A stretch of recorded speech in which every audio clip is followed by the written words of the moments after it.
This really is, this is much more of an open forum part of our afternoon. We've been kind of, first hour was some concepts and foundation, and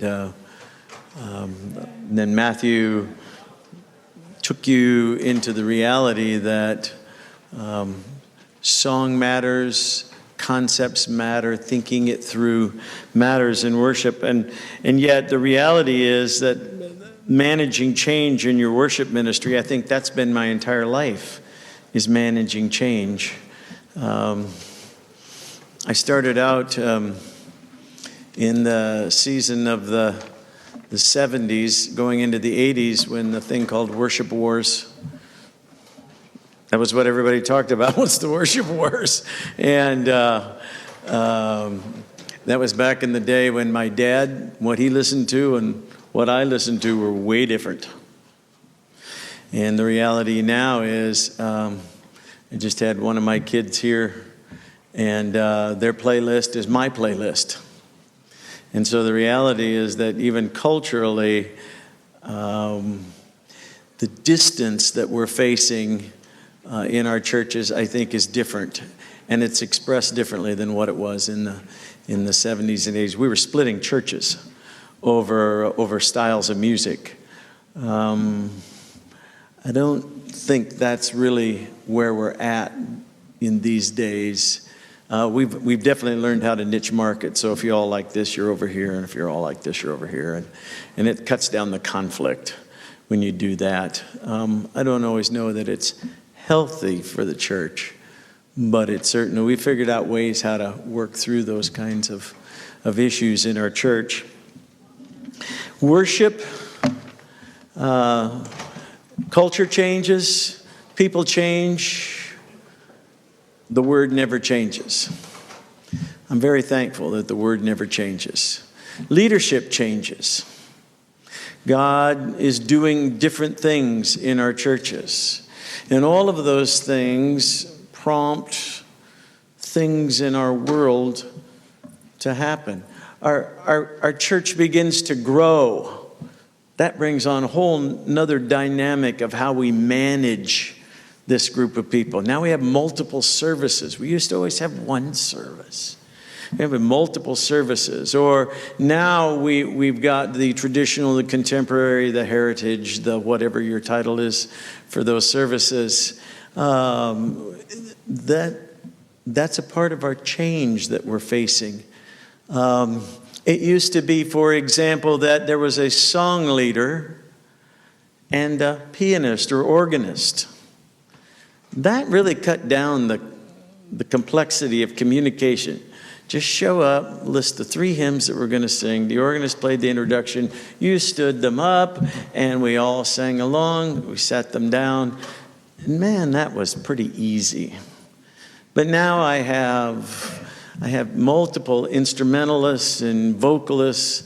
I have media to watch. Just a media alone, for example. Used to be we all just grabbed the hymn book and we all turned to page 343, and that was it for media. But now I have to have PowerPoint and ProPresenter, and I've got to have the right screen, and I've got to go high def because people want to see it, and I need color. And then if you're using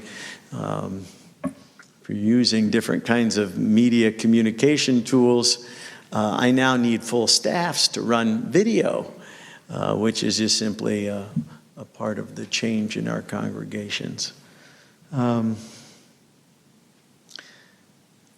We've gone through a ton of change in terms of what we're doing, even musically, in our services.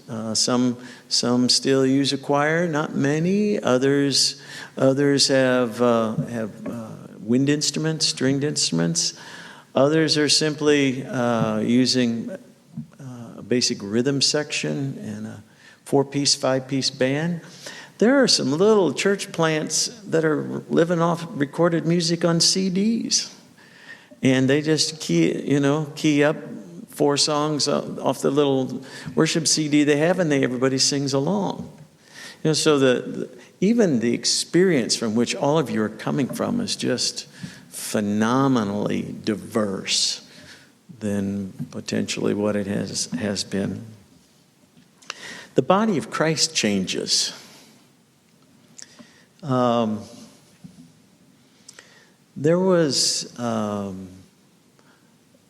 There's so much more diversity represented in all of your congregations. Let's assume that you all grew up in a fairly homogeneous community.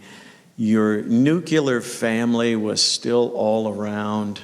Your aunts and uncles, you all got together on Sunday. Everybody went to the same church.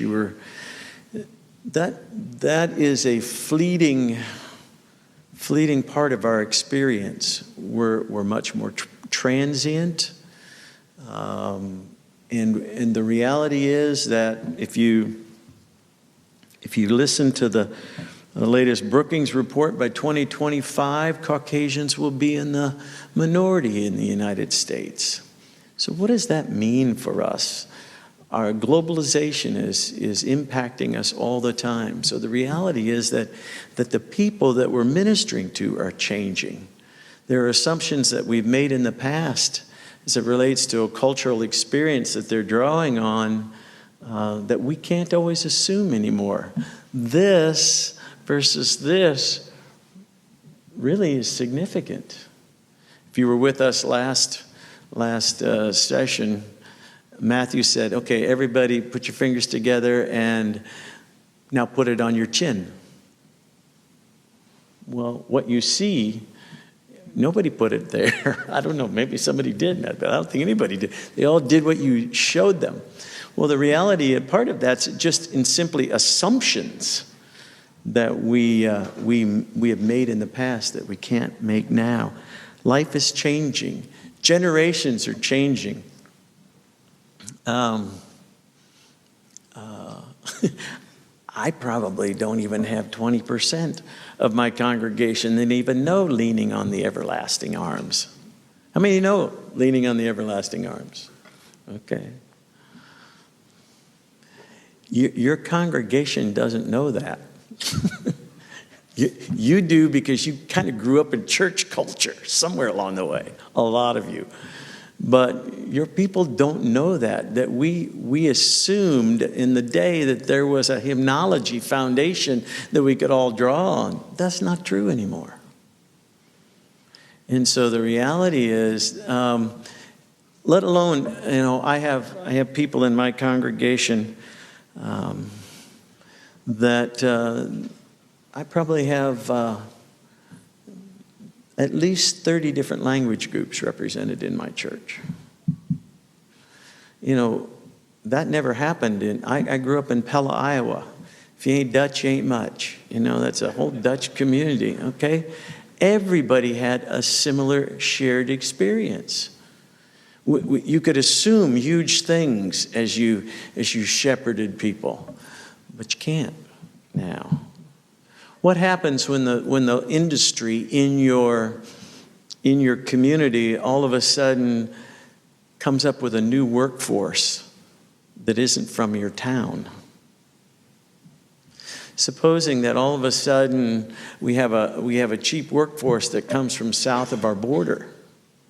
And now all of a sudden the public schools are faced with teaching in Spanish. They've never had to deal with that before.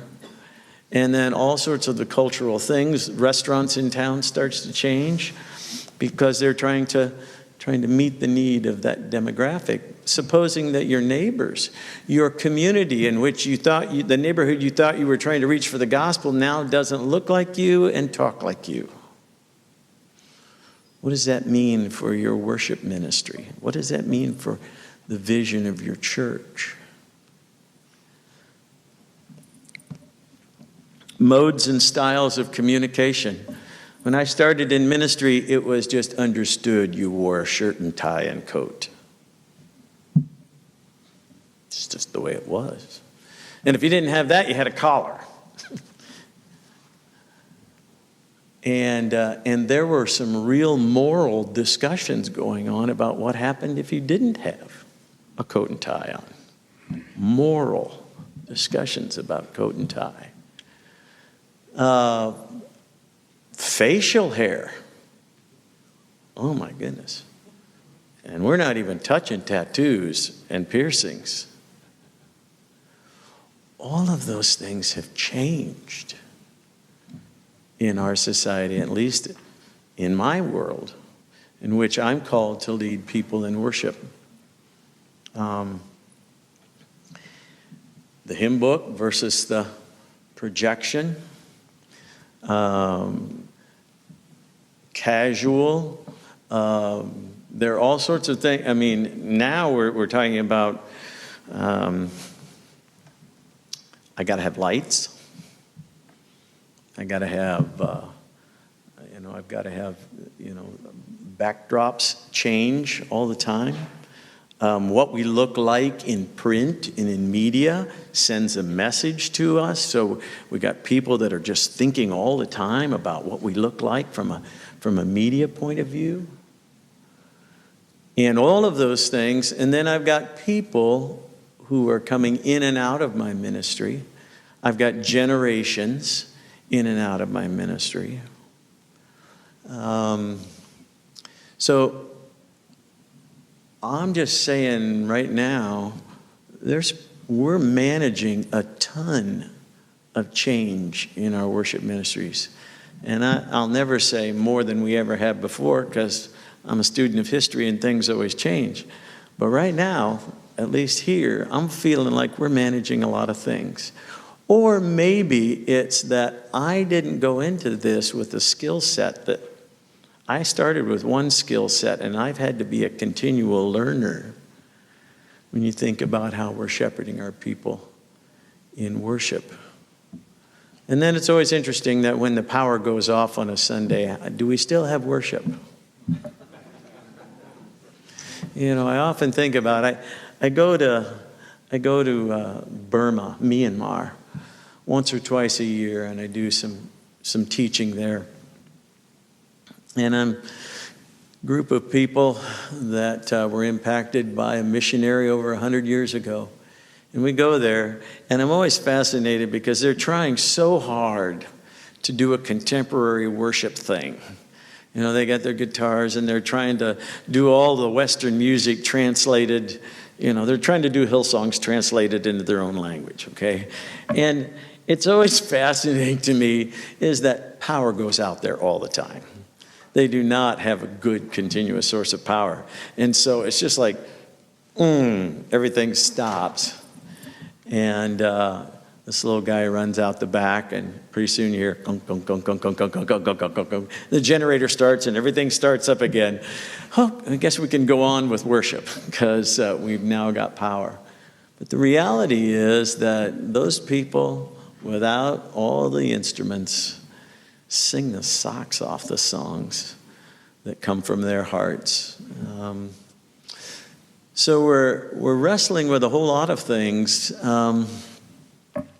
It's fascinating how, for example, Hillsongs, because we're using the songs that are coming from a different culture in a different part of the world,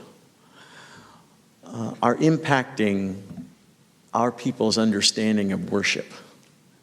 I'm always fascinated with the fact that in the middle of a Hillsong, there's always an 8 to 16 bar guitar ride, okay? Well, first of all, my Baptists don't know what to do during that time.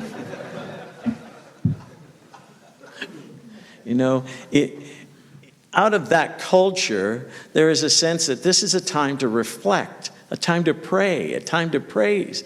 But my Baptists are going, give me the next words. Come on, tell me. Why are you making me sit there? Where am I supposed to look? What am I supposed to do? How am I? And so we are sort of subliminally taking my Baptist congregation and throwing them into a charismatic experience and seeing if they get it. And I find that fascinating to think about. Even just song selections from other parts of the world are having an impact on my worship, and they're changing my worship. So what do I do with that? Or all of the music these days does require you to have a Lincoln Brewster type guitar player. Well, I don't have one of those. So what do we do? Do we still try to make it work, or do we cut it, or what do we do? How do we make it work for us? All of those things are part of change that we're managing, because our people are changing, our communities are changing, the way in which we express things back and forth are changing, our clothes are changing, our way of communicating in the body is changing, and we're becoming more global, and people are coming into our congregations who have completely different experiences, backgrounds, and oftentimes spoken languages. So how in the world are we supposed to shepherd all of that? And for all of those answers, I'm going to call on Matthew to come up. I've tried to identify some of the issues, and now our brother's going to bring us the answers. Not. But to talk about ways in which we can shepherd that. And for all of you, what we want to do is, running through these things a little more quickly, give time to talk about specific issues that you might have. And we certainly can take conversations offline as well. Here's Matthew. I've never loved you less, Chuck. Thank you. than right now. So just navigating challenges of change. I really loved this idea. I think you came up with this, Chuck, because Chuck, for 17 years, was the worship pastor at the downtown campus. And then he's transitioned to our South campus, and I'm the new guy. And so it's really exciting to have your predecessor, dearly loved predecessor, the one who could do no wrong, just minutes away from you.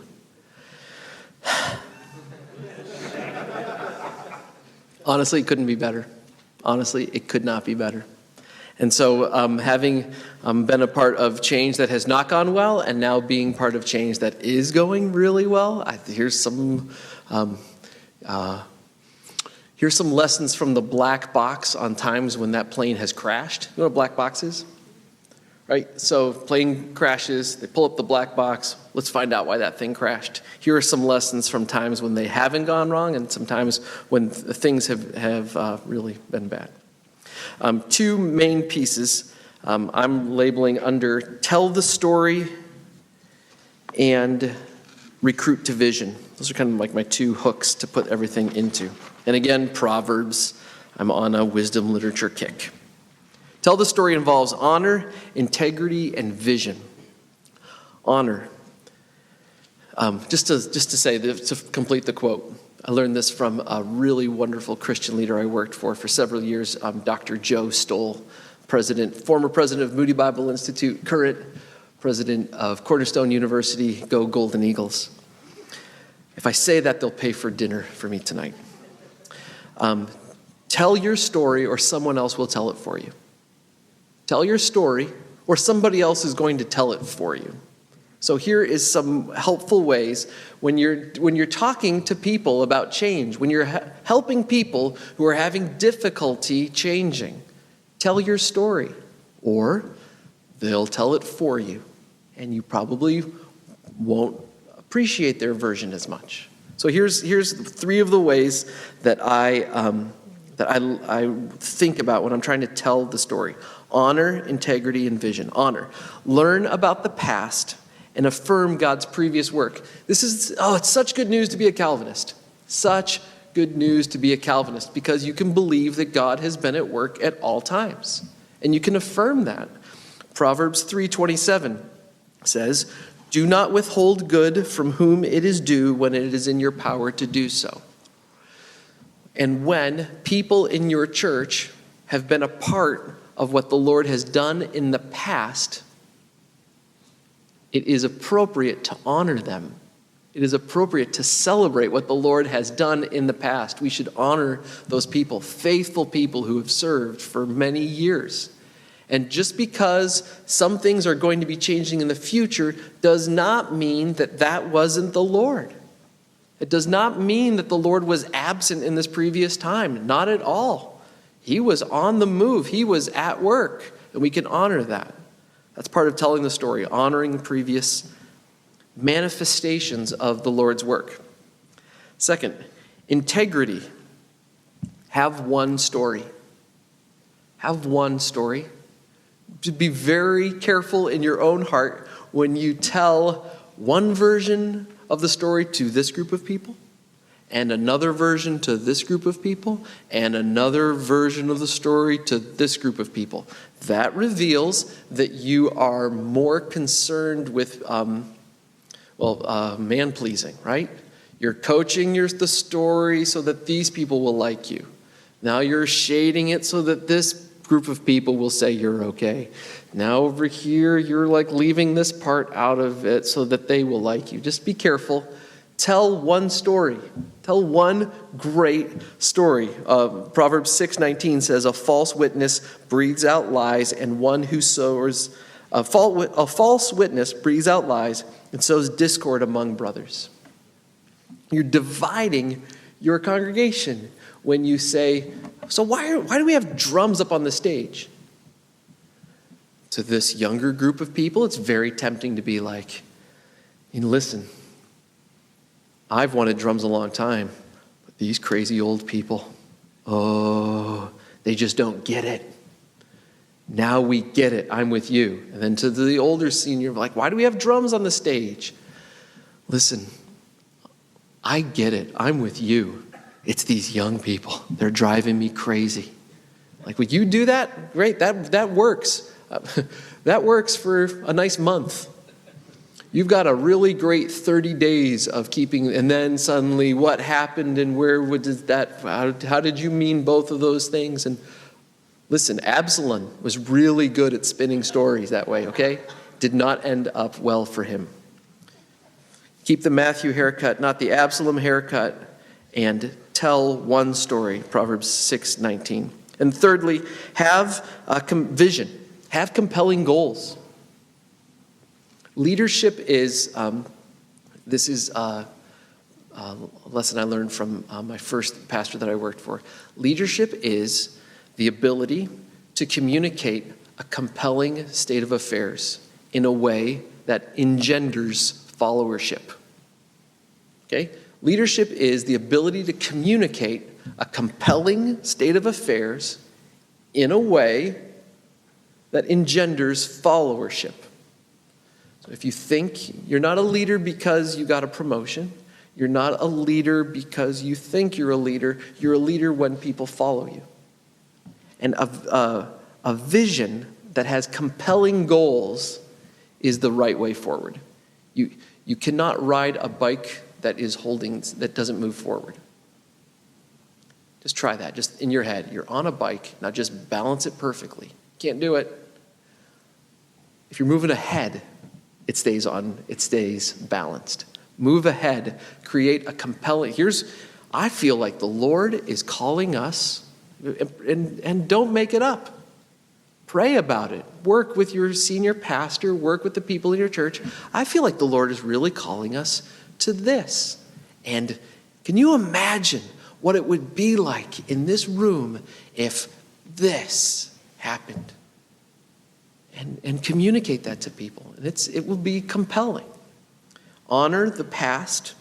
Integrity, have one story. Vision, have compelling goals.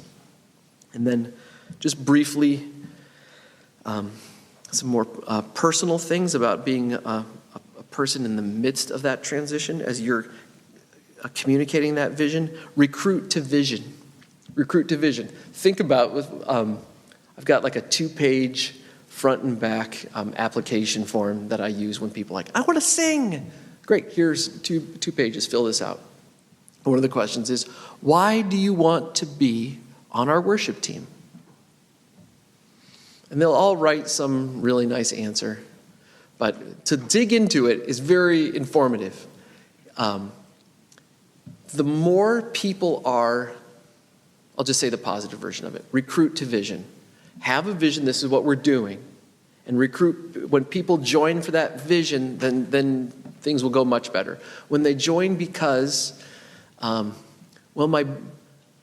new to the church and we're just looking for a place to meet some people. What a great goal.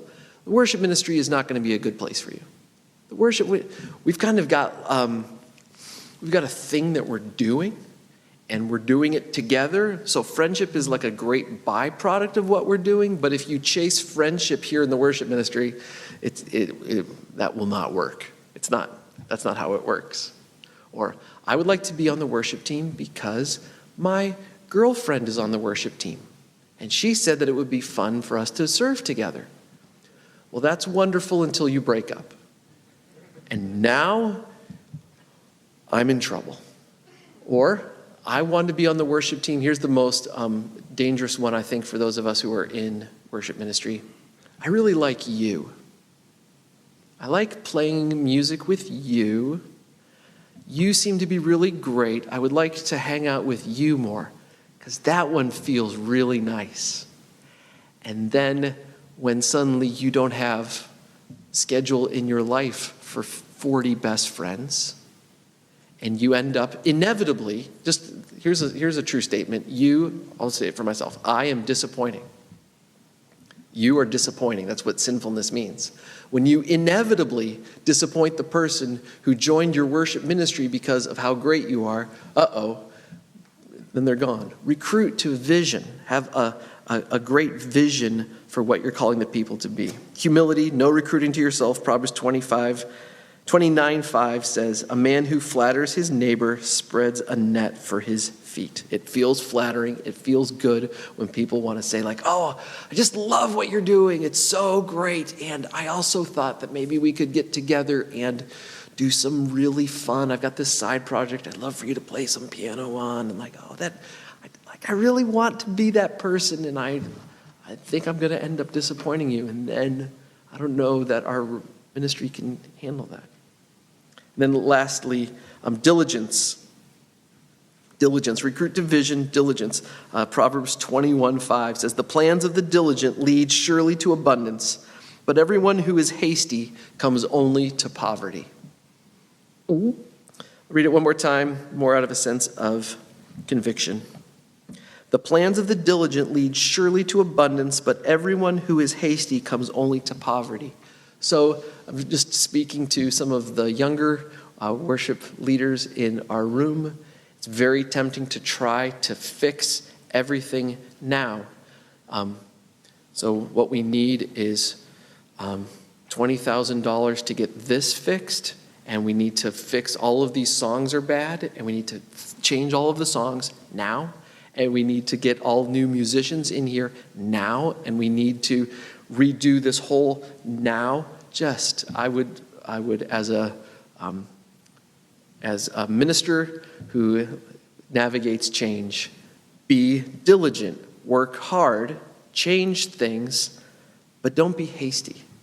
Hastiness is, there's a great Gandalf line. This is not in my notes. The hasty strike often goes, well, that's your homework. Look that up. Good. Okay, we have some time. We've kind of given you a lot of information on Chuck's God-centered worship set.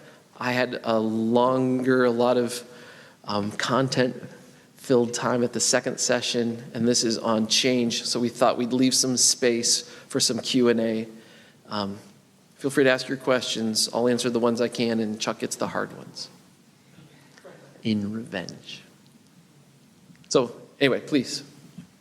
Our church has built up a stable of songs the congregation's comfortable with, and it's kind of a nice sound that they respond to. How do you go about introducing, they're kind of stale, how do you go about introducing new songs without breaking that comfort? His mercies are new every day. The thing we got to be careful with is we can sentimentalize our canon if we're not infusing new things in it. And so the reality is it's how to shepherd a new song into your congregation or into your canon. If a congregation hasn't sung a song 6 times, they'll swear they've never sung it once. Okay? And so the reality is that I have to find ways, either through the worship team, through the choir, through some sort of way to present it as a presentational piece in the congregation. I start there, and then maybe I'll have the choir, the worship team sing it, and I'll invite the congregation on the chorus the second time I do it. And then over the course of a period of time, it's woven in. And if it really is a good marriage of text and tune and fits the ethos of our congregation, it'll come. It'll come. I think I used to track how many new songs I'd introduce in a particular year. Generally, I think our congregations, this is just rough, and I have no way to document this thing. I bet our congregation can keep about 60 to 70 songs pretty well. Anything else, it's like I got to bring a new old, something that we used to do won't be known by somebody else now because our congregations are changing.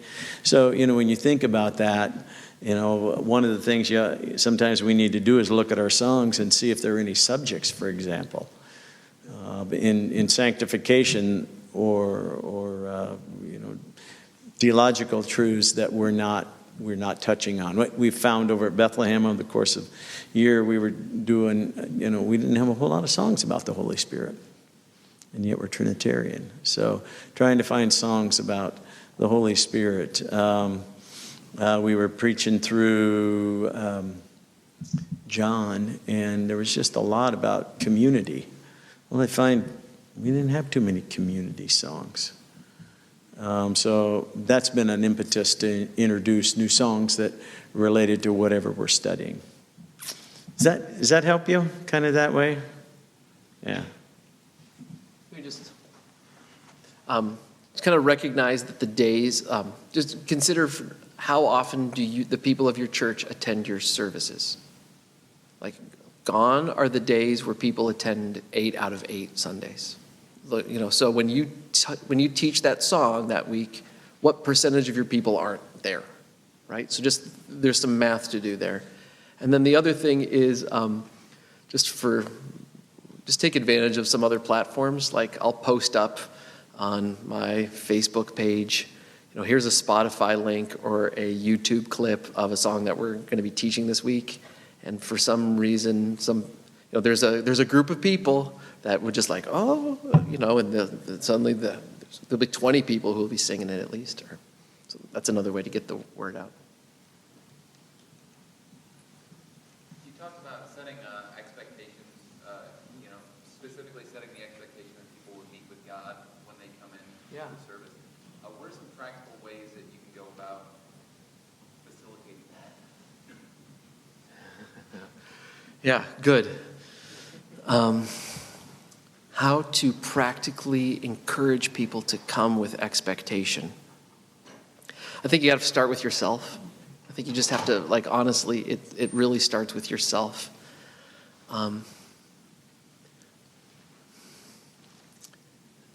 And then moving out, we do a really great, I've appreciated so much since moving to Bethlehem a year ago, pre-service prayer meetings that we'll do as a team, where we will ask God very specifically, Lord, help us. This is something that's counter our own inclinations. Apart from you, Lord, we can do nothing. We are headed in opposite directions from where your Spirit is calling us. We need you. That real sense of dependency, and spreading that out in that through my worship teams. And then also very brief, highlight the word brief, exhortations to the people on the topic. At the beginning of a service, it's almost never time for an essay or a paragraph even. But you could say, good morning and welcome to worship here at Bethlehem. Isn't it amazing to know that our God is ready to meet with us. No matter what sort of week we've had, he is ready to meet with us right now. Let's stand and sing. Just like a little, if you do that every time, they won't feel that anymore. But just, those would be some practical ways. Maybe come talk to me afterwards. I'll probably think of 2 or 3 others. I think part of the talking about anticipating as a family how important it is to meet on Sunday in corporate worship. We teach in our parenting classes how to prepare your kids as a family, looking forward to what's going to be happening on Sunday. That may mean not being out late Saturday night, so that we're awake. It's practical things like that, and sending out stuff across your media paths. What's going to happen? Are we anticipating that? And I think that helps begin to heighten everybody's attention to, I think we're going to be engaged tonight. That idea of, I'm anticipating, this is going to be good. This is going to be awesome. And you begin to move that direction. So things like that. Yeah. Our church just moved into doing 2 services. We had a large one service at 11 o'clock. It's where I grew the sanctuary. Great problem to have. We moved to a 9 o'clock service. And our church has always been very active in worship, boisterous worship. We love to sing. It's been great. In this 9 o'clock service now, we have maybe 100 to 150 people that we're finding are not near as boisterous with the worship as the second service of 11. And whether we time or if it's, we have a full band both services. And, I found this past Sunday I went to an acoustic set and just did a guitar and went back to maybe some more hymns that are familiar and found that it was a lot better. But my problem is I don't necessarily want to do 2 different services. I don't want to change what we've been doing and had success doing. I guess the question is, could you comment on that? Maybe comment. Sure. Sometimes there's a fine line between overpowering your congregation with whatever instrumentation you're using, or there's a big enough body that they kind of encourage one another in that. And so the reality is, it might be in a smaller context. Your impulse was exactly right. To bring the overall, your band sound at 9 o'clock with 100 people may overwhelm your congregation. You can't hear them because there's just not the volume that they can generate, but also there might be just the sense that they feel more supported with a little less instrumentation. Without knowing, a few more details, that to me is I think your impulse was right to do that, because if you can't hear yourself, some people shut down, and there's this wonderful encouraging one another with psalms and hymns and spiritual songs. Well, congregational worship, you want at Bethlehem we say the defining sound of worship is the congregation singing. So frankly, even in your 11 o'clock service, if your volume of your band or organ or whatever is so overwhelming that people can't hear themselves, back it off. Allow them to just enjoy the congregational voice together. I think those are really key things. But the hour probably does make a little difference. 9 versus 11 or whenever it was. Smaller, they're who knows? And, what segment of your congregation shows up at the 9? Maybe they were the non-singers anyway. And so now you've got all of them, and they're isolated, and now it's magnified the issue that maybe they weren't, as engaged as other parts of your congregation. I have, over the years, we've had 4 services at the downtown campus. Every service sings differently, and I could, go through and give you some reasons why I think that is. We're doing the same stuff, same band, those kinds of things. But people engage differently. Time matters, prayer matters. My 11 o'clock service never quite engaged. That's because I had a lot of visitors. And so they didn't know the songs anyway. They're just visiting. So they're just kind of sitting there, begin to check things out. So they're not near as engaged. So those are dynamics that you have to kind of read, and that kind of, does that help? I mean, just like you might drop like the dialogue on how to get your congregation to the singing to be more boisterous is that's like 1,000-year-old discussion, So like this is why organs were invented, were to support the congregation, So there's one idea might be to check your the ranges on your songs, like your 9 o'clock. I remember we were doing a sunrise service. First time I caught this, we were doing raise your hand if you have attended an Easter sunrise service. Okay, now I know where my people are. Like when you put your normal Easter song in the Easter key, in at 5, nope, not there. So like you might even think through taking the top edge of that Chris Tomlin range and like moving that down towards a 9 a.m. direction. That's a difference for people. And then maybe adding some additional vocalists up on your platform, whether it be a choir or a group of singers, vocalists that could model and provide some inspiration for that vocal part of it to be practical. Let me go up here and then I'll go over there. So kind of maybe a three-part question, I'm probably taking liberty here, but what does your song selection team look like? And B, how do you decide what your criteria is and if a song is native? And when do you decide to pull it, say it just hasn't worked?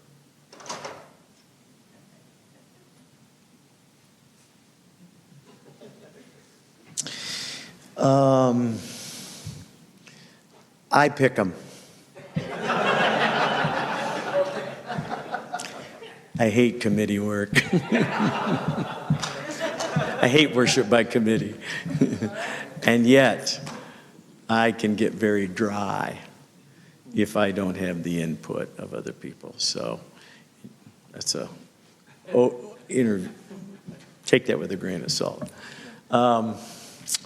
I think the more that you understand who your congregation is, and again, I've got a group of young traditionalists that get a little upset if I don't do certain hymns, okay? And they want them done the way their parents did them, okay? So don't mess with the band arrangements of them, and then I've got a group of people that I know if I throw in about 4 different songs, that are out of the 1920 gospel song vintage, they're happy as a clam, okay?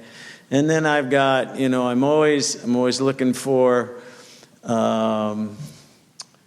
Mumford, okay? So, I may know who Mumford is, okay? The band, okay? My kids listen to Mumford, and, the kind of the alternative, folkish, sounds a lot like bluegrass to me, okay? And I grew up, and that was kind of a bad word. And really, country and western was really the bad word, but bluegrass was related, and I wasn't sure that I was really excited about that. But so I'm going, okay, kids, what are you thinking? And so I love the text, and so I'm throwing in a little Mumford here and there, just like-ish, if not something from them, because I know I've got a large group of people that are listening to that. I always historically loved, when you can't figure out whether to do the traditional or the contemporary, throw something global at them in a foreign language. That messes everybody up, and everybody goes, and about the time I think I've got everybody going, yeah, I'm probably right, because I kind of put everybody on the same plane. So we those are things. songs have a shelf life. Okay, Christ is risen from the dead. We've just about worn that one out at Bethlehem. So we're kind of setting that one down for a while, maybe pull it out at Easter, but otherwise we're not beating that thing, because we were beating that thing. Some of you, Mighty to Save, somebody mentioned earlier, well, yeah, that got beat a long time ago. They're just, songs have a shelf life, so you put them down, and then every so often you throw it out again, and everybody goes, and it's like, but put it away again, so that there's a freshness to it. It says some things. If you find that you really tried something and it didn't work, I think you have to ask yourself the question, why it didn't work. Was it text? Was it our congregation wasn't ready for the musical style, the way it was communicated? Did it depend too much on, I have one guy who can play the lick in this song? Okay, so I can't do that song this week because I don't have that guy, okay?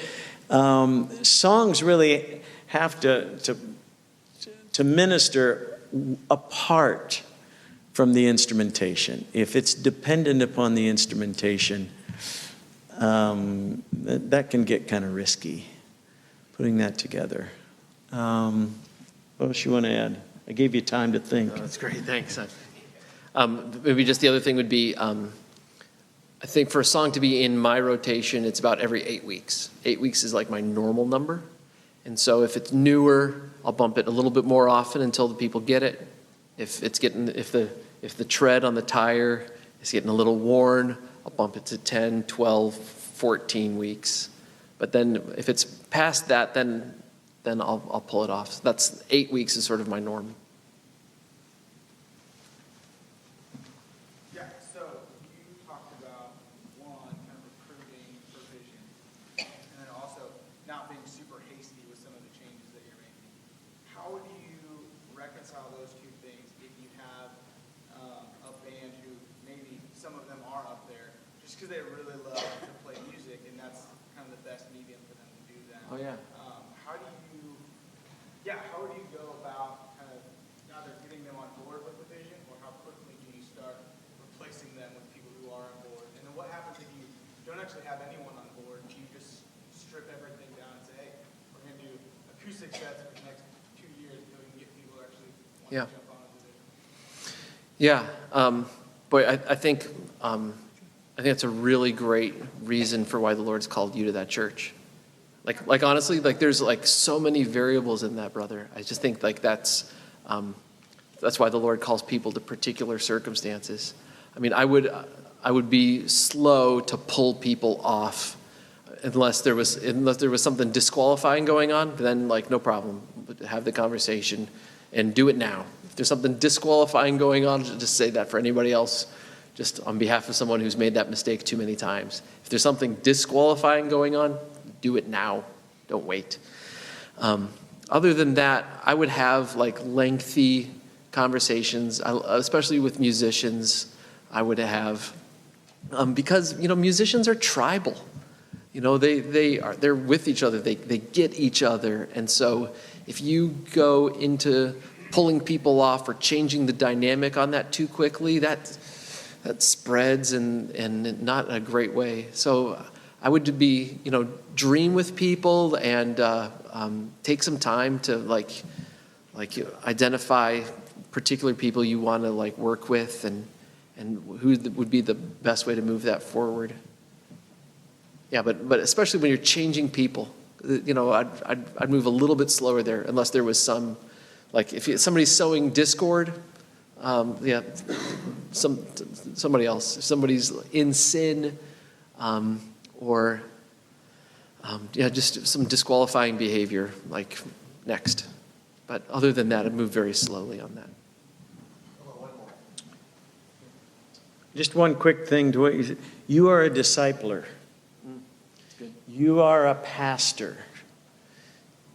Would you throw everybody out? No, you take them where they're at. You roll up your sleeves.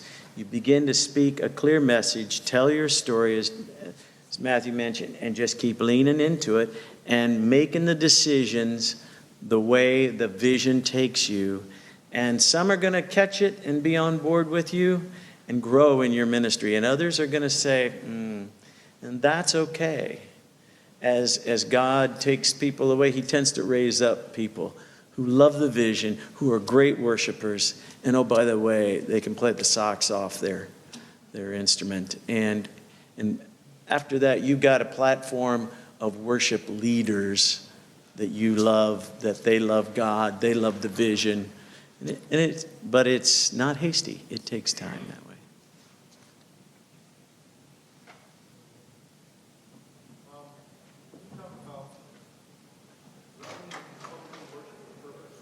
One more time.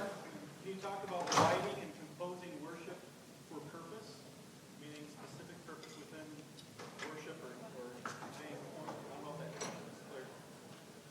Probably would be clearer if I didn't have ADD and that door wasn't going crazy. So writing and composing songs for a purpose. For purpose within your worship, Yeah, within your service. yeah, Process for that or yeah. So good.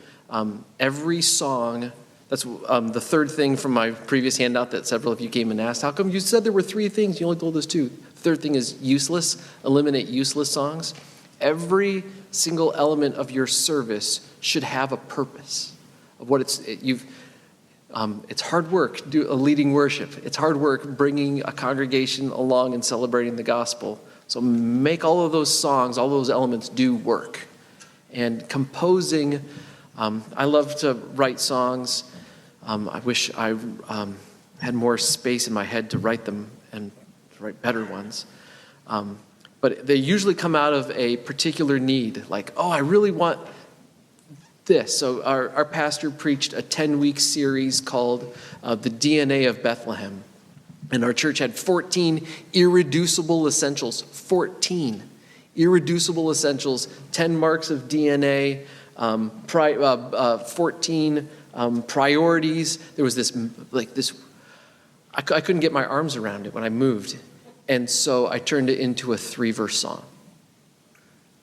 And the purpose of that was to help our people go like, oh, okay, I can, that rhymes. Okay, I'm good now. I'm good. So that, like, I'll find like a need and try to write something for that. Did that answer your question? Yeah. I think it's real significant that you think in terms of songs as functioning in a particular way in the flow of your corporate worship. Okay? That's why a song might be used as a confession song over here sometime, but it can be used also over here in another aspect of your worship. And then when you find you don't have songs to fit those functions in corporate worship, that's when we need to write some stuff and think about that.